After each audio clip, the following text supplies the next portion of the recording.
محترم ناظرین، عموماً بہت سے لوگوں کی عادت بن جاتی ہے کہ وہ جماعت کی نماز ترک کر دیتے ہیں اور اپنی الگ سے نماز تنہا پڑھتے ہیں۔ جاننا چاہیے کہ شرعی اعتبار سے جماعت کی نماز ترک کرنے میں کئی نقصانات ہیں۔ سب سے پہلا نقصان تو یہی ہے کہ جماعت کی نماز کو ترک کرنا یہ انسان کے لیے ثواب سے ایک بہت ہی بڑی محرومی کی بات ہے۔ انسان ثواب سے بھی محروم ہو جاتا ہے، اس لیے کہ اگر انسان جماعت سے نماز پڑھے گا تو 27 گنا زیادہ ثواب اس کو ملتا ہے۔ اس کے علاوہ مذہب اسلام کے ایک شعار کو بھی ترک کرنا، حضرات فقہا نے اس سلسلے میں لکھا ہے کہ اگر کوئی انسان بغیر کسی شرعی عذر کے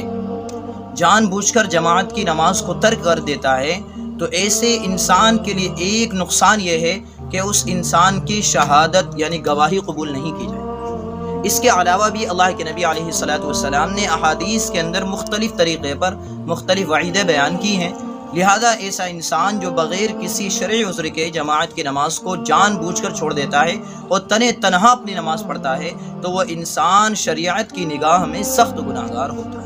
حضرت عبداللہ ابن عباس رضی اللہ تعالی عنہما سے ایک حدیث نقل کی گئی ہے، وہ فرماتے ہیں ان ابن عباس رضی اللہ عنہما قال قال رسول اللہ صلی اللہ علیہ وسلم من سمع المنادی فلم يمنعه من اتباعه عذر قالوا وما العذر قال خوف او مرض لم تقبل منه الصلاة التي صلى،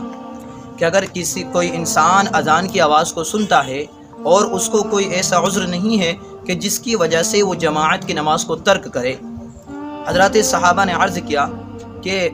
عذر سے کیا مراد ہے؟ تو اللہ کے نبی علیہ السلام نے فرمایا کہ اگر اسے کسی دشمن کا خوف نہیں ہے یا وہ بیمار نہیں ہے، اس کے باوجود بھی اگر وہ انسان جماعت سے نماز کو چھوڑ دیتا ہے اور اس کے بعد تنہا اپنی نماز پڑھتا ہے تو اللہ تعالیٰ اس کی اس نماز کو قبول نہیں فرمائیں گے۔ اس لیے یہ وعید ہے ان لوگوں کے لیے جو جماعت کی نماز کو بغیر کسی شرعی عذر کے ترک کر دیتے ہیں، لہذا جماعت کے ساتھ نماز کو ترک کرنا یہ انسان کے لیے بڑے ہی خسارے کی بات ہے اور بڑی ہی محرومی کی بات ہے۔ اس لیے مسلمانوں کو چاہیے کہ مسلمان 5 وقت کی نماز با جماعت پڑھنے کا اہتمام کریں۔